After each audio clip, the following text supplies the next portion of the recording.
নমস্কার বন্ধুরা, হ্যাপি দীপাবলি। তোমরা সবাই কেমন আছো? আশা করি তোমরা সবাই ভালো আছো, আর আমিও অনেক অনেক ভালো আছি। জানো তো বন্ধুরা, অনেক বছর ধরে কালী পুজোতে বাড়িতে আসা হয় না, তো এবার এসেছি। তো আমি কিন্তু উপোস আছি, আজকে বিকেলেই বাড়িতে পৌঁছেছি। পৌঁছানোর পর একটু আরাম করে ফ্রেশ ট্রেশ হয়ে সন্ধ্যার সময় দেখো আমি, মাম্মাম, তোমাদের দাদাভাই, আমার ভাগ্নি, আমার ভাই, তো সবাই মিলে অনেক মজা করে বোম ফাটাচ্ছি। জানো তো, সবাই মিলে আনন্দ করে বোম ফাটানোর মজাটাই আলাদা, তাই না? তো দেখো, দেখতে পাচ্ছ, সেই সেই মজা হচ্ছে। তোমরাও তো অনেকে হয়তো বাড়িতে অনেক আনন্দ করছো, তাই না? তোমরা কিন্তু অবশ্যই কমেন্টে জানিও, ঠিক আছে? তারপরে দেখো, তোমাদের দাদাভাই ফুলঝুরিটাকে ধরাতে গেছে, কিন্তু নিভে গেছে। তারপরে সেটাকে আমি জ্বালিয়ে দিয়েছি।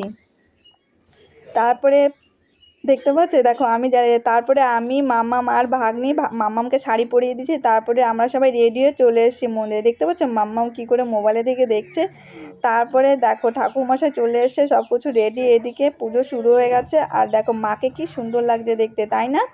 তারপরে পুজোর শেষে আমি, ভাই আর তোমাদের দাদাভাই বাড়িতে গিয়ে আবার বম ফাটিয়েছি। জানো তো, ওই দেখো তোমাদের দাদাভাই কী করে দৌড় মেরেছে, তাই না?